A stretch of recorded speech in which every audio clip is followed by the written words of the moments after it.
Good morning, all. I welcome you all on the behalf of StudyIQ IAS English. My name is Pritesh Mathurkar. I extend my warmest regards and my heartfelt wishes to everyone, those who are joining me live today, as well as those who are continuing this session with me since the ages of millennia.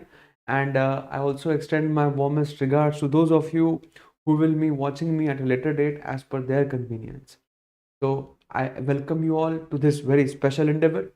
I welcome you all to this very special journey, wherein I, as the primary faculty for analysis of Hindu, will take you on a perspective-based journey, wherein we will not only analyze the current affairs of Hindu, but we will also try to utilize these affairs, these analysis in our prelims and our mains. Because ultimately, what is the true test of your content? What is the true test of your knowledge? Whether you are able to apply it, and the application part will be in prelims and mains. So it's my endeavor with you that using these sessions, I'm targeting roughly 30 to 40% of marks in your prelims and approximately 100 to 300 marks in your mains. And if essay comes in your purview, if GS comes in your purview, then this may shoot up to 400 to 500 marks too. Morning Anup, morning Aditi. Thanks for being consistent with me. That is what I need from each and every one of you. So on a typical day, I start my session by giving you a very famous quote. Then I try to paint you the picture of the relevant current affairs of that particular day in a PDF format. And all of these PDF formats are readily available to you the moment this session ends on an open Telegram group. And using these PDFs, I tend to cover not only your analysis part, but also we tend to cover writing skills, structuring, and vocabulary. And most importantly, now we have added up the other dimension, that is interlinkage. Because interlinkage is what the civil services examination actually wants from you all. So please bear with me. Please have faith in me that you and me are going on a right track, that you and me are slowly stepping up our steps. We are slowly moving the ladders of success, and in the end, you and me will both of us will come successful, will come out with flying colors. Guys, I have been adamant since day one that it's not a one part journey. It's not that it's your journey, it's also my journey. Why it's my journey, guys? Because it's my duty that I make you capable enough, that I check all the prerequisite boxes for your end, so that you qualify the civil services in the first attempt itself, and you come out with an all India rank which you all desire, and you get the service, you get the cadre which you want. So it's basically a two-part journey, wherein I am also working on your end and you are also working on my end. So what I expect from you guys is nothing but working upon whatever content I'm showcasing you on this interactive flat panel. Because without you exerting yourself, without you burning the midnight oil, guys, it's not going to be enough. And today's quote of the day, today's famous line by Plato, very famous personality, is with regards to this only. So let's begin our today's session. Good morning, everyone. So let's start our session on a very positive note. So according to Plato, we can easily forgive a child who is afraid of dark. Okay, child is small. Okay, he doesn't understand. She doesn't understand what the world actually is. So if circumstances are not going good, if there is some adversity, if there is some tragedy, or if the child is getting scolding, so it's easy that the child is afraid, so we can forgive. But where the real tragedy lies, the real tragedy of life is when men are afraid of the light. The real tragedy of life is when men are afraid of coming to the battlefront, coming to the war front, and basically fighting with all their vigor.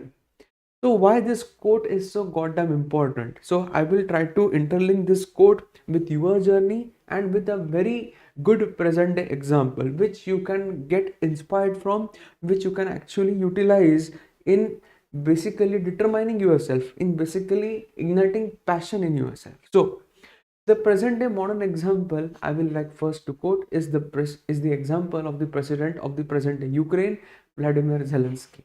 So why that person, okay, why Zelensky is so damn important, why the president of present day Ukraine is so much important from this perspective. Why? Because before becoming the president of Ukraine, he was basically a comedian. Okay, he was a part of a daily soap on the Ukraine's national television.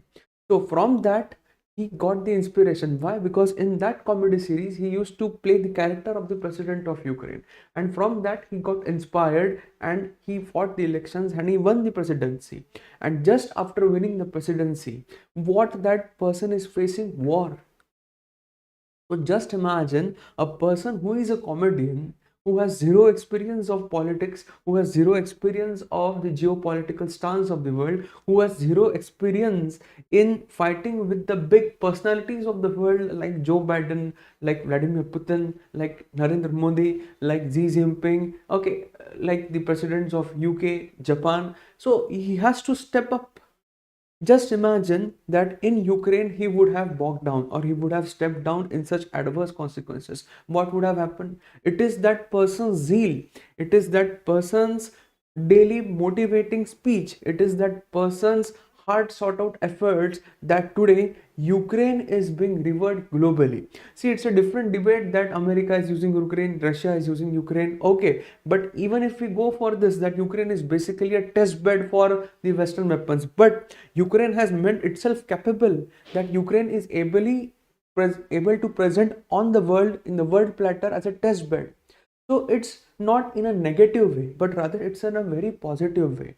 It's the men who are afraid of stepping out in the dark, that is the real case, or that is the real tragedy in the world. Okay, so please make sure you understand this, that fighting on a world stage is not easy. And for Zelensky, coming out as a comedian, stepping into presidency and leading the country in a wartime was a very different trajectory, and that is where he outshone all the other world leaders, and today he is being invited to G7 grouping.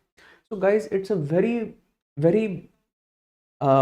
good portrayal. It's a very excellent portrayal of a person's character, that when the things are going down south, you are basically marching up northwards. And a very good or a very good interlinkage with your life. Okay, I know that majority of you who are watching me, or the majority of you who will watch me, sometimes you will feel that have we taken the right choice, have we taken the right decision for preparing civil services, are we choosing this career, but whether this career is good or bad for us, you will be in a lingo, you will be in a doldrum as to how we should move ahead. And that is when you should not be covered enough, you should not be afraid of coming out in the light. Okay, it's but natural to feel afraid, no worries in that. Okay, and for this I would like to quote Sherlock, okay, the famous series on Netflix. So in Sherlock, the person argues that fear is wisdom in the face of danger. So if you are being fearful, no worries. You are facing a grave danger in the sense of what? You are facing the second toughest examination in Asia Pacific. You are facing fear in the sense of that if you fail, what about your career? What about your earning source? So it is but natural that you all fear. But this fear should not limit you in coming out of the light, in coming out of that fearness. So what is that coming out? That you exerting yourself daily, you basically are determined, you basically are passionate, you basically are consistent that yes, we will do this.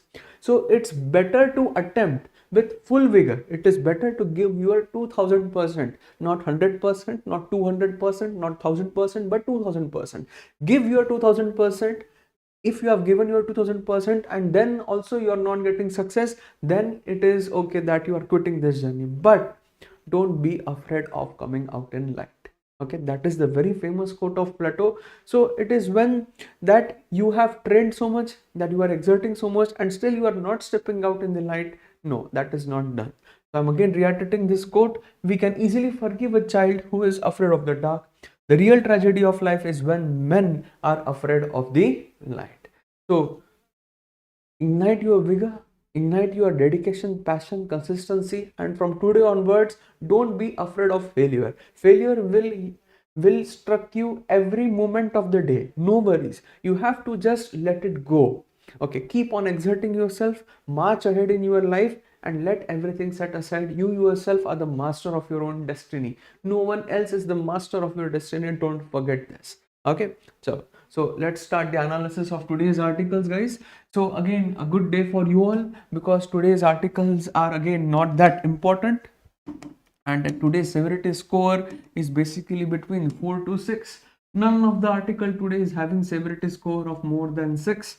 And again, majority of the articles that we will be watching today, that we will be advocating today, are majorly from the prelims perspective. So a good day for you all, and a happy weekend basically for each and every one of you. So you can basically enjoy today. After just covering 4 articles, you can advocate for your GS and for your optionals. Okay, so severity score 4 to 6, one article in the field of science and tech, one article with regards to sustainable development, one article with regards to the airline capacity, and another very important article again in science and tech, but it is with regards to arsenic poisoning. So prelims perspective. So just 4 articles today, that will be enough for you all. And today's ground zero news is with regards to Manipur. We have already covered the detailed analysis of Manipur, the football field topography. I hope you are comfortable with that football field topography, that on the pitch or in the center ground you have the Meithei tribes, and the surrounding stands of the stadium, they are basically the hills of Manipur wherein the tribes thrive. So again, the same thing has been discussed in today ground zero news. We have already covered it up. And mind you guys, it's not how much quantum of news you are doing every day. I'm again reiterating, it is not how much of quantum of news you are doing every day, it is the quality of news that you do and the revision of current affairs that you do. See, there is a very big misnomer in covering of current affairs, that as much current affairs are covered, the more is the chance of your success. Absolutely not. Because if you pick up the previous year's papers, UPSC will be laser focused on asking current affairs. UPSC will only ask that news which basically fall under the constitutional ambit, which basically fall under the advancements in the field of science and tech, biotechnology, any new geographical discovery, any new impact on society. So the fields of civil services examination are fixed. Okay, it's basically the skill where you pick up which news are important and how much you revise. So quality and revision, these two are the key aspects of current affairs. Don't fall under the debate, or don't fall under the false umbrella that current means you have to cover everything that is current. No, you have to understand, you have to analyze wherein the questions can be framed, and that is where I will be coming in handy. So guys, I will be most happy, I will be most elated person in the world if one day all of you suggest me, sir, this was important, this is important, we should cover this, we should not cover this. So I want each and every one of you to supersede me. Okay, that is my ultimate aim with all of you. Okay, so let's start the analysis of present day articles. So the first article, it with regards to the green hydrogen. So all of you know that recently the government of India has launched the green hydrogen mission. So this is with regards to the development of green hydrogen, with regards to the production of green hydrogen in Gujarat. Okay, you all know that Gujarat is a very important state from energy security point of view in India, because in Gujarat we have the major refineries of India. So all the petroleum exports from India, majority of them happen from the Gujaratian coast. Okay, good morning Jagriti, let's begin. So Gujarat is working to become India's first green hydrogen hub. Okay. So what are the challenges? What are the advancements? So Gujarat has set up the ball rolling to become the country's green hydrogen manufacturing hub and retain its dominance over the industrial sector. The state has signed memorandas of understanding with several big corporates. You don't need to name the conference, which have placed huge investments in green energy projects and have been allotted land for the same. So I'm just quickly giving you a summary of the green hydrogen project. Okay, in its recent union budget, the center allocated 19,744 crore for the National Green Hydrogen Mission, which seeks to promote the development of green hydrogen production capacity of at least how much? 5 million metric tons per annum, with an associated renewable energy capacity addition of about 125 gigawatts in the country by 2030. So how much of green energy we are going to pump more? So associated renewable energy capacity addition of 125 gigawatts by 2030. In addition, the policy aims to attract investment of 8 lakh crore and create over 6 lakh jobs by 2030. So you need to basically memorize these numbers. Which numbers? So how much of production capacity we are all aiming for? 5 million metric tons. And how much will be the associated renewable energy capacity added? 125 gigawatts. By which year? By 2030. And how much of lakh jobs we are aiming to generate? 6 lakh jobs. So such figures you are bound to memorize, because these figures are directly asked in the parts of like your analysis with regards to green hydrogen mission in mains per se.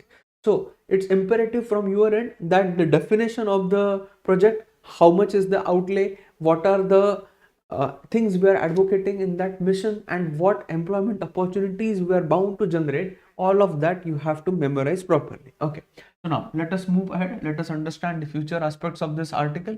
Okay, the Gujarat aims to become a hub of green hydrogen by creating a production capacity of 8 metric tons per annum by 2035. So Gujarat is aiming for how much? 8 metric tons per annum. Okay.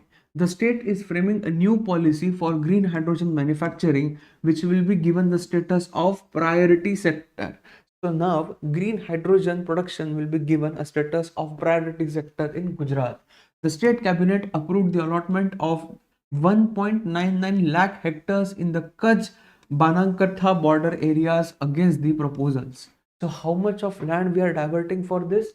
1.99 lakh hectares in the Kutch Banaskantha region bordering areas. Now here lies the catch, guys. Please understand this. See, if you are advocating for energy production or energy capacity allotment from the renewable energy sector, so we have solar, we have hydropower, we have now green hydrogen mission. So for setting up all of this, you will require land. And where will this land come from? Can you divert the agriculture land to these projects? So how the food security of India will be ensured? Can you divert forest land to this? No. So which land you can divert? So the only land you can divert is basically the unculturable wasteland. Okay, wherein the land has been left fallow for more than 5 years and the land is not good from agriculture perspective. So the unculturable wasteland, or that land which has been arid or semi-arid in the Indian scenario, you can basically divert that land for green hydrogen mission. And if you see the Kutch region of India, okay, if you see the Gulf of Khambat region, Gulf of Kutch region of India, so you can very easily see that this is the region of salt flats. Okay, if I'm zooming in on the region of India, okay, so this region of India, if we can see on the board, okay. So this is the region which has now been diverted for the green hydrogen mission, and this region is basically the salt flats. The salt flats of Kutch region, locally they are called as runds. Locally they are called as runds. So if you consider the geological history of India, these areas witness marine transgression and irrigation. So today these areas are basically unculturable wastelands. You cannot have agriculture on this. And guys, this is what is needed. If you start diverting the forest areas of India, if you start diverting the agriculture areas of India, then it is of no good. It is of no good consequence, because you will be basically doing what? You will be basically bringing in food security crisis, or you will be basically increasing your carbon footprint. Why? Because if you clear forest, then what about carbon sequestration? What about the stored carbon in the forest? So this is a very important headline, that which region is now being diverted for green hydrogen? The Kutch Kharamba district, the border areas with Pakistan, which are basically the runds, which are basically the salt flats. Okay, so unculturable wasteland. Okay, let's move ahead. Okay. Now, in this, you will be having what kind of approach? Target-based approach. Okay. As per the land allotment policy, the companies must meet 50% of their green hydrogen production capacity within 5 years of commissioning their plants, and 100% within 8 years. So, if the land is allocated to the company, if the land is allocated to the MNC, it is binding on them that within first 5 years, you should meet how much of capacity? 50%, and within 8 years of their plants being commissioned, their plants being operational, you should meet 100% of your operation capacity within 8 years. So we are advocating for target based approach. This is very, very important. Okay, and this is how you should quote in your mains, like what are the initiatives being taken by different state governments in India with regards to green hydrogen mission. So you can very well quote the target based approach of the Gujarat government, wherein the government will allocate the land, but this allotment of land will only come with a term and condition that you should meet 50% of the targets within 5 years of commission and 100% within 8 years of commission. Okay, then you all know that India has advocated that it will be carbon neutral by 2070. So again, the same thing, under the nationally determined contributions, they are called as NDC. If they are of India, they are called as INDC. India has set up a target of becoming net zero emission country by 2070. So by 2070, we will be carbon neutral. Okay. So this is the target which we have set. Okay. So whatever carbon emissions we are doing, we will offset it by carbon sequestration. Okay, the country also aims to reduce its carbon emission by 45% by 2030 by sourcing 50% of its energy from renewable sources. So you can quote green hydrogen mission with regards to this also. Okay. Any company intending to set up a green hydrogen plant in Gujarat should have prior experience in producing at least 500 megawatts of renewable energy or should be a user of. This is very important. Please understand this distinction from the prelims perspective. Any company intending to set up a green hydrogen plant in Gujarat should have a prior experience in producing at least how much? 500 megawatts of renewable energy or should be a user of green, blue or brown hydrogen. Green, blue or brown hydrogen. So now let us understand the difference between green, blue and brown hydrogen. But make sure that under the target based approach, you will be having land allotment on the basis of you fulfilling the production capacity, and number two, you should also have experience of producing at least how much? 500 megawatts from the renewable energy sources, and it should be a user or it should be a user of green, blue or brown hydrogen. Now let us understand the difference between this. So for this I will be using an infographic. What do you mean by brown hydrogen? What do you mean by gray hydrogen, blue hydrogen and green hydrogen? Okay, so if I'm considering brown hydrogen, so what is brown hydrogen? That hydrogen which is produced as a product of industrial processes. So any industrial processes, if it is resulting into production of hydrogen, basically the chemical reaction, then it will be called as brown hydrogen, and brown hydrogen will be having high carbon emission. Basically the carbon footprint of manufacturing brown hydrogen will be high. So do we depend on brown hydrogen? No. What do you mean by gray hydrogen? Gray hydrogen is that hydrogen which is produced using fossil fuels. So if you are going for combustion of fossil fuels, so again, the gray hydrogen will have higher carbon footprint. Okay, higher carbon means the footprint will be high of the manufacturing. Then here comes blue hydrogen and green hydrogen. What is blue hydrogen? Blue hydrogen is that hydrogen which is produced using fossil fuels, but CO2 is captured. So here in blue hydrogen, you are advocating for carbon sequestration. Okay, you are advocating for carbon sequestration. So whatever carbon is being used for the, whatever carbon is emitted, whatever carbon dioxide gas is emitted when the blue hydrogen is produced, it will be sequestrated there and there itself. So it will have a lower carbon. But what do you mean by green hydrogen? What is the green hydrogen? So green hydrogen is that hydrogen which is produced using electrolysis powered by renewable electricity or nuclear power. So how is green hydrogen manufactured? It is manufactured by electrolysis. So you all know the process of electrolysis. So in that electrolysis process, we will be using which electricity? Either renewable electricity or nuclear electricity. Then only it will be called as green hydrogen, and this will have zero carbon footprint. So please get the difference between brown hydrogen, gray hydrogen, blue hydrogen and green hydrogen. So as per the government of Gujarat, you should have experience. Which experience? You should have experience with regards to manufacture of renewable energy and that experience should at least be of 5 years, and that capacity should be 500 megawatts, or it should be a user of green, blue or brown hydrogen. Okay, now as green hydrogen will require electrolysis,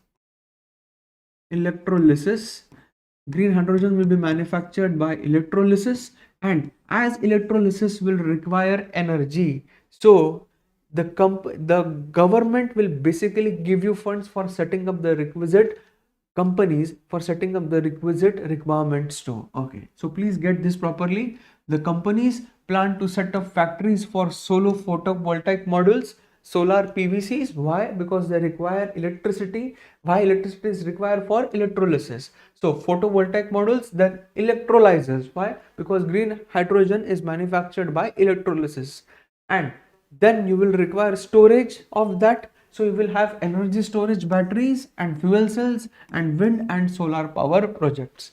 So all of this will be required if we want to generate green hydrogen, because green hydrogen is that hydrogen which is generated by electrolysis, but in that electrolysis the electricity should be used from renewable energy or from nuclear power. Hence the companies are planning to set up factories for solar PVCs, photovoltaic cells, for energy storage batteries, for electrolyzers and solar and wind energy generators. Okay, so the Gujarat is now trying to become a hub, and in that Gujarat government is advocating for target based approach. Please get this very properly. Okay, so this was the first article of today.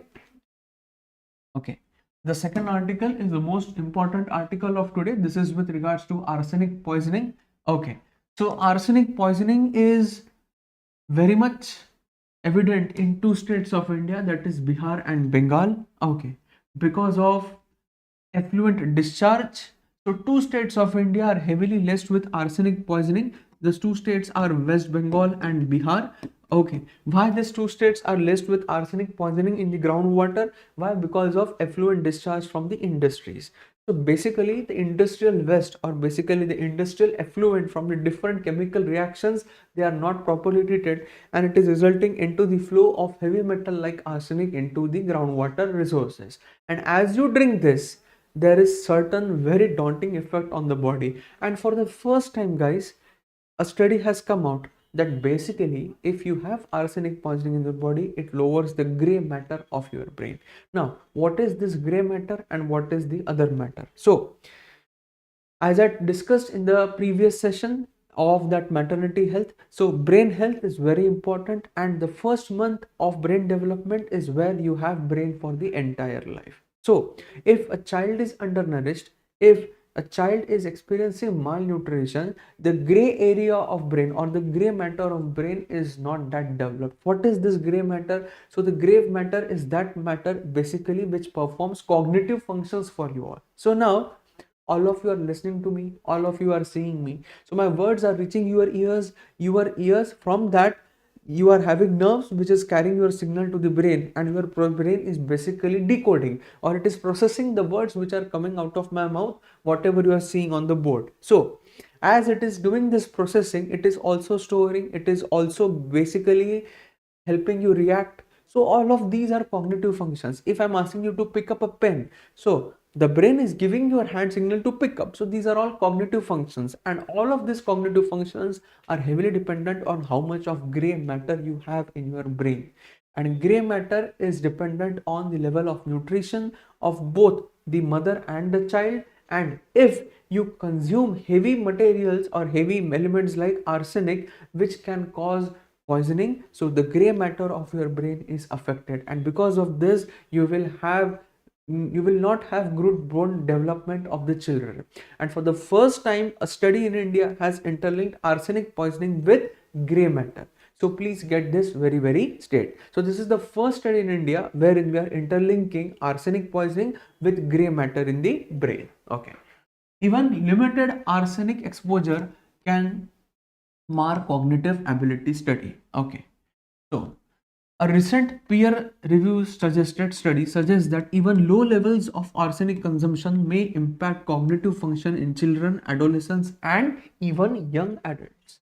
Okay, the research study which is the part of bigger investigation into how a range of environmental and biological factors affect neurological and cognitive development in young people. So environmental and biological factors affect neurological and cognitive development in young people. Also found that those exposed to arsenic had reduced gray matter, okay, brain tissue that is vital to cognitive functions. So if I'm asking you to pick up a pen, that's a cognitive function. If I'm asking you to think what is 2 plus 2, so that's again a cognitive function. So if the gray matter is reduced, your cognitive function gets impaired. Okay. And weaker connections within the key region of brain that enable concentration, switching between tasks, and temporary storage of information.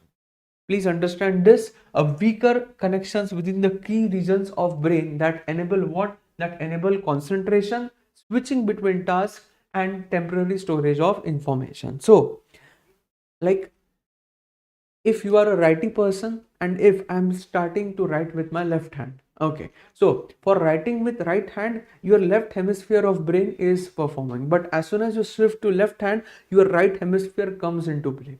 So basically the tasks which you perform with both hands are not basically controlled by the same hemispheres of the brain.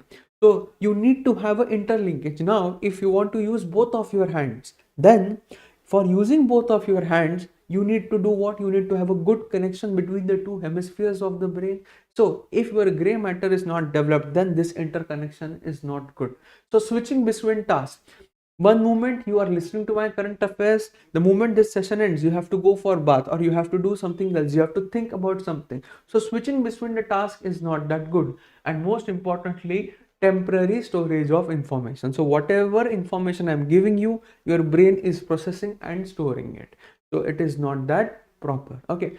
So switching between the task is very daunting task for brain. If you are writing with left hand and if you start writing with your left hand, that is when your brain will basically exert the most.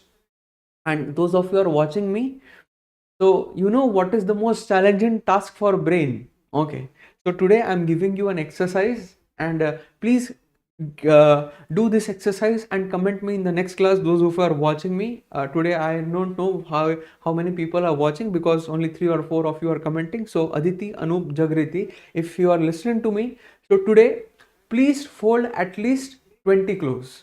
Okay, unfold the clothes or wash the clothes and try to fold 20 clothes and see how much of your brain gets exerted. So holding the clothes is one of the most challenging tasks for brain. Why? Because you need to have coordination of eyes and hands, both of the hands and both of the eyes.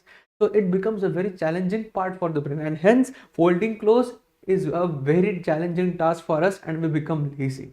Okay, so those challenges or those tasks which will require coordination of both of your spheres along with your optic nerve intake, that will be very challenging. So do this today and revert me back in the next class. Okay, so like I don't know, have you noticed this, but I am a ambidextrous person. I can write with both of my hands. So I can use my right hand for writing and I can also use my left hand for writing and I can write simultaneously. So I'm ambidextrous person. So I'm the Viru Sastra Buddha of Modi 3 Idiots, but this has come through long years of practice, but it comes handy while teaching. So basically when you do this, your brain will exert the most. So please keep in mind that the gray matter reduction will impair what? It will impair concentration, it will impair switching between the tasks, and it will impair temporary storage of information too.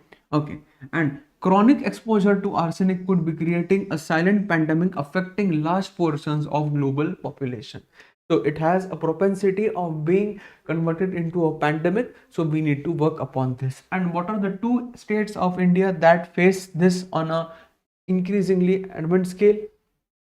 Okay, so since 1990s, both the central and state governments in Bihar and West Bengal have sought to address arsenic contamination.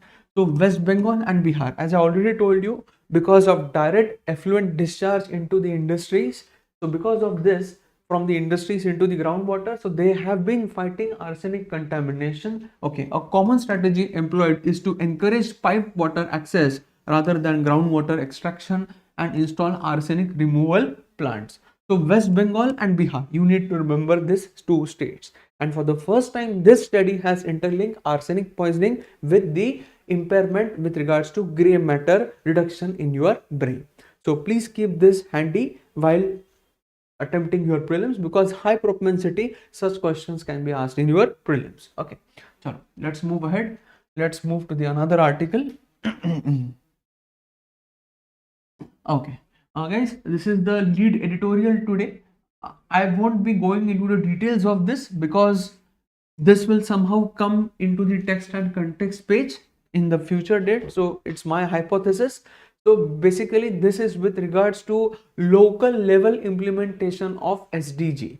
SDG those stands for Sustainable Development Goals. So in 2015 the Millennium Development Goals were replaced by the SDGs. You all know today's era is the era of sustainable development, where we do fulfill our needs, wherein we do fulfill our energy requirements, but we do not do this at the cost of the need of future generations. So we are fulfilling our needs, but this shouldn't impair the needs of future generation. That is the one line definition of sustainable development. So Bhopal in India has become the first city to implement STDs on a local level, and Bhopal is basically giving voluntary local review of SDGs on a global scale.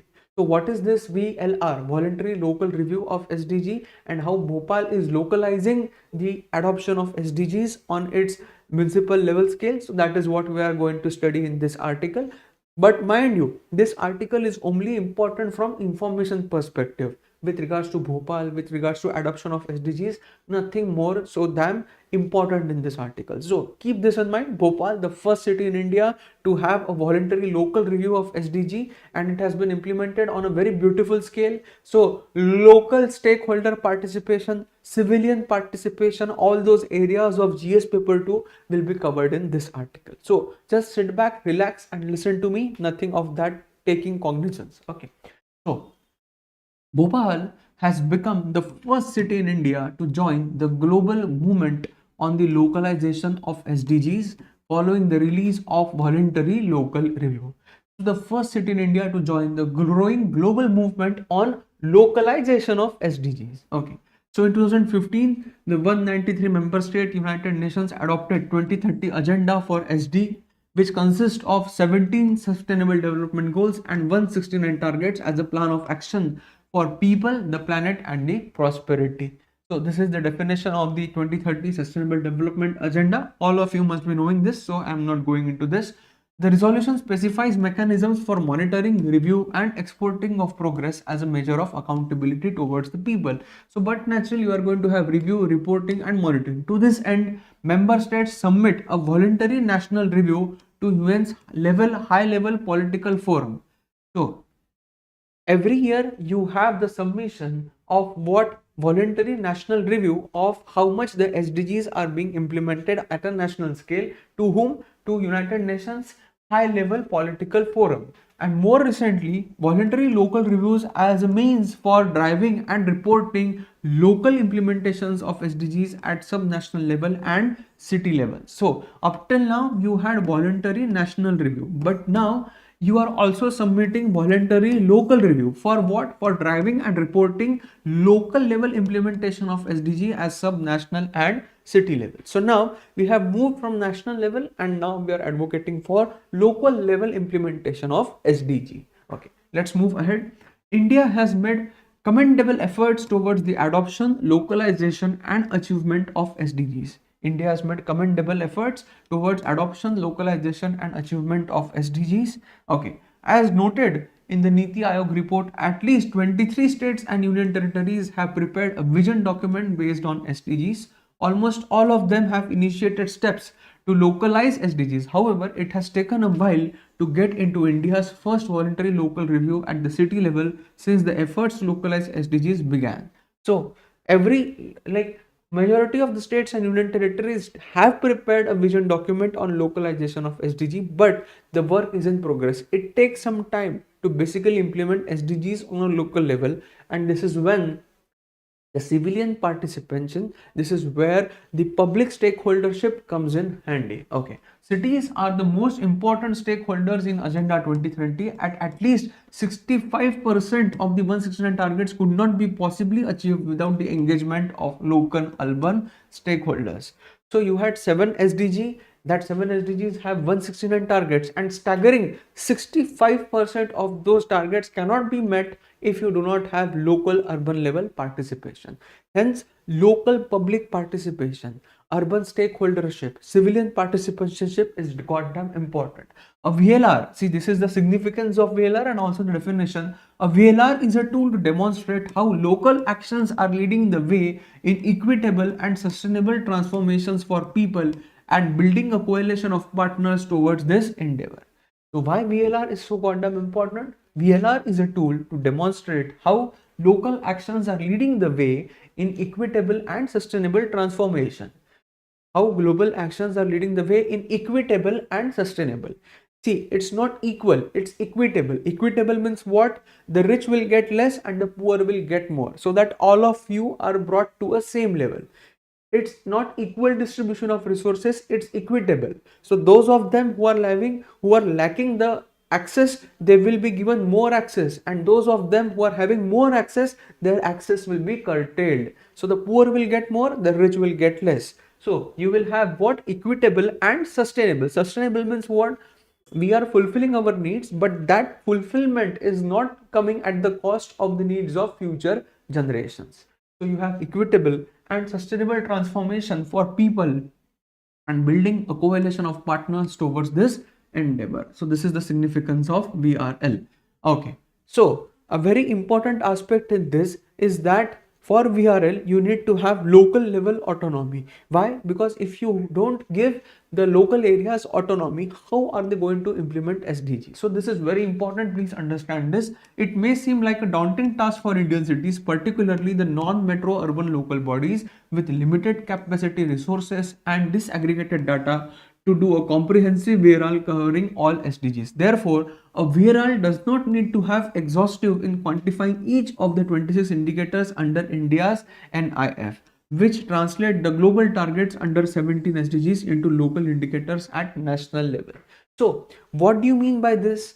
That we understand that in India, like, we have very few metro cities in India. Okay, rest of the urban areas or non-metro areas, they are very much resource starved. They are very much starved on the basis of government, governance, the reach of the people, okay, the distribution of resources. So what are we doing in India? We are saying that, okay, you lack resources, you lack availability to resources, you lack affordability of resources. You do one thing, you don't need to prepare a very exhaustive framework. You try to achieve or you try to implement SDGs on a local level at par with your capacity. So it does not mean that every city in India, every metro body in India, every non-urban metro body in India will have to work on all the 17 sustainable development goals and achieve all of the 169 targets, or dare I say the 268 indicators in the India's INF. No, you don't need to work on all the 268 indicators. You can work on, dare I say, 10 to 15 indicators at par with your capacity, work on them, then showcase us that yes, you have worked, and then we will increase the capacity. So it's not binding on every part of India, on every local body of India to work on all the range of indicators.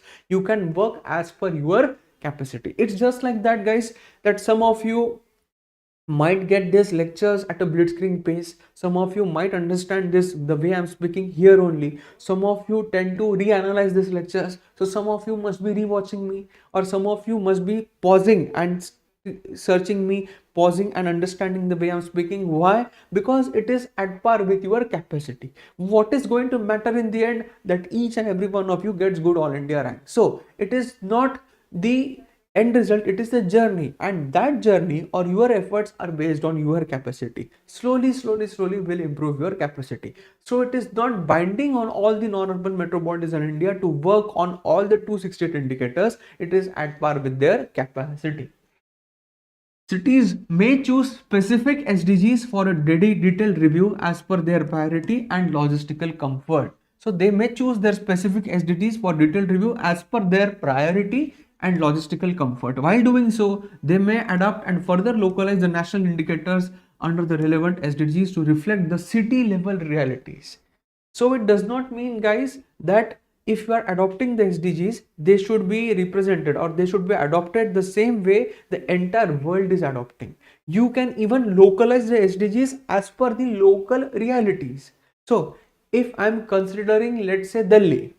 So in Delhi, what is the most potent issue? The most potent issue is twofold: air pollution and water pollution. So Delhi needs to work more with regards to water and air pollution, with regards to habitat management, with regards to environment degradability. So you can localize that issues properly with regards to the particular area. So the relevant SDGs to reflect the city level reality. So what is the reality of their city? Based on that, you will work upon the indicators. Okay.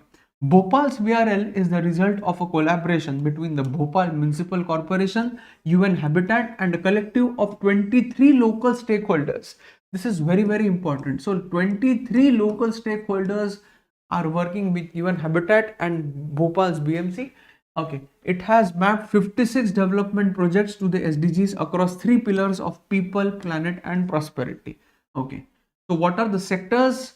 Use this as an example to quote everywhere in your answers. The in-depth quantitative assessment of city level indicators under SDG records Bhopal's stellar performance in number first, solid waste management practices, number 2, public transportation, number 3, open spaces per capita.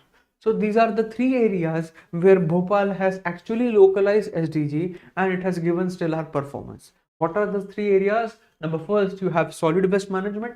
Number 2, you have public transportation, and number 3, open spaces per capita.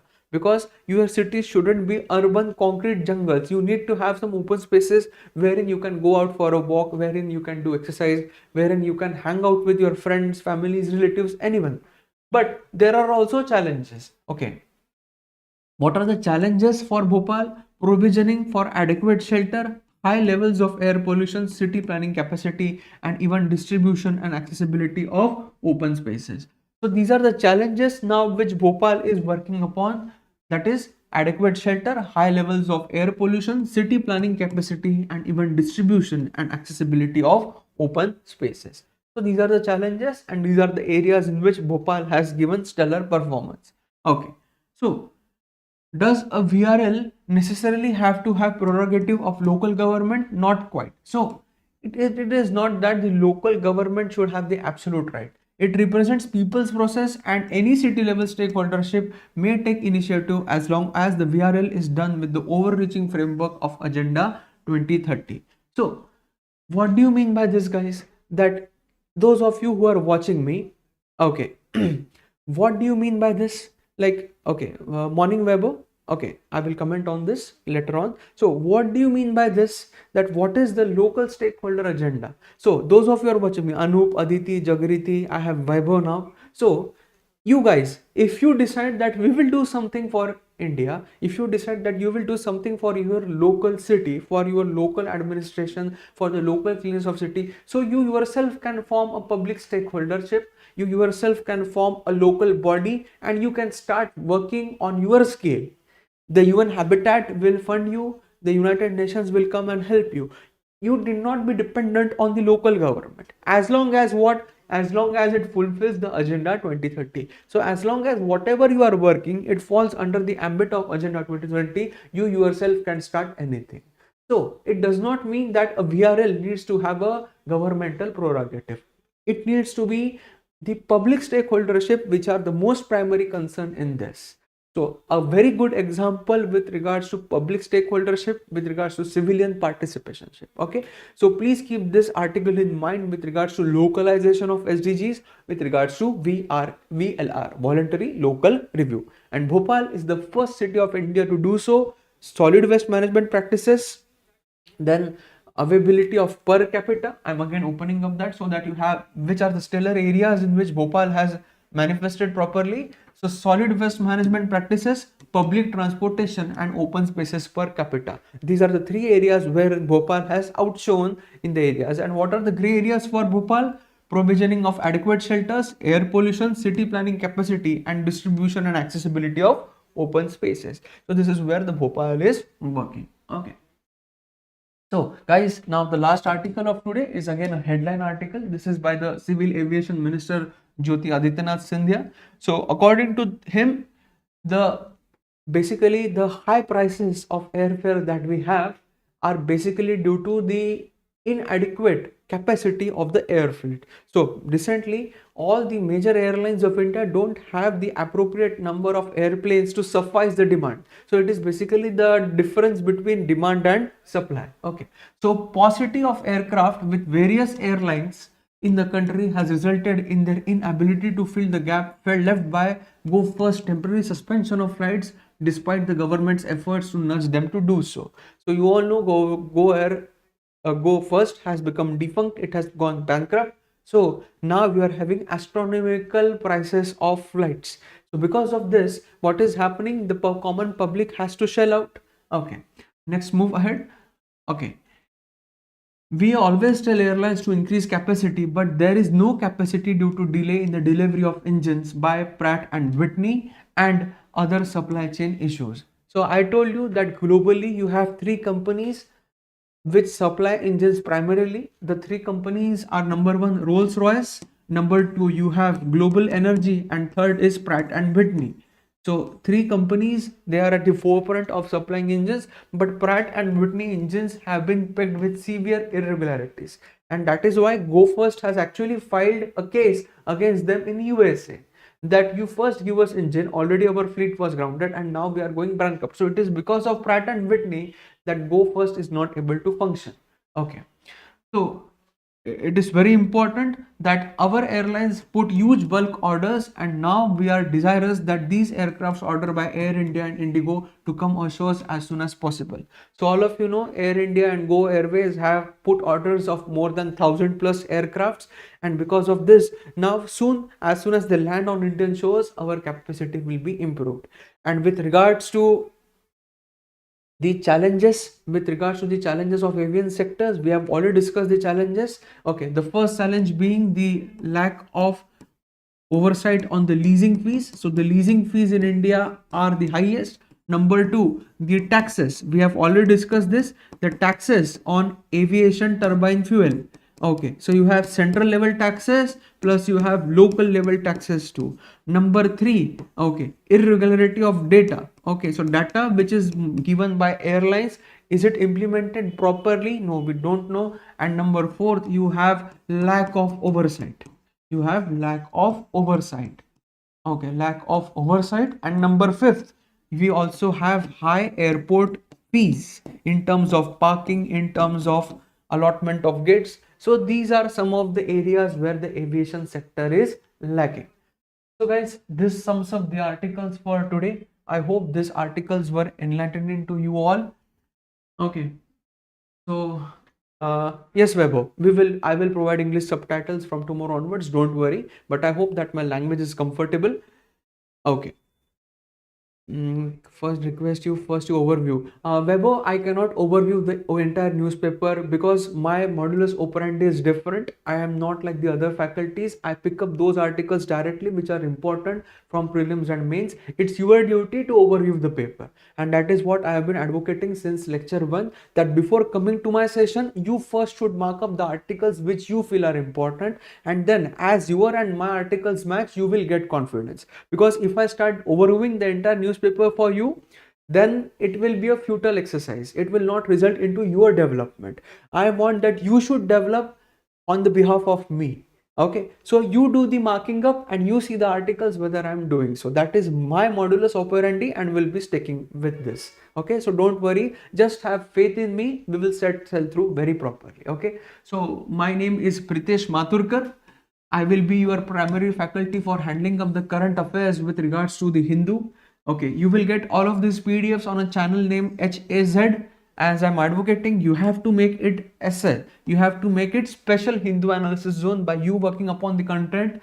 For joining this channel, you can do a global search on Telegram at the Hindu analysis zone. Okay, so this is very, very important. And guys, a very important update now we will be meeting either on Wednesday or Thursday of next week, because I will be traveling now. there are some impending operations which I have to do. So we will be meeting on Wednesday or Thursday, but till that time you will be getting PDFs of important articles on this group. So do not worry with regards to the coverage of articles. You will be getting the PDFs, so don't need to worry. But now we will be either meeting on Wednesday or Thursday. You will all be duly informed on the basis of the lectures too. Okay. So on the behalf of StudyIQ IAS English, I thank each and every one of you for bearing me, for supporting me, and for keeping faith in me. Have a very happy weekend, and please keep on working hard and smart, and please be consistent, because that is the need of civil services examination. Okay.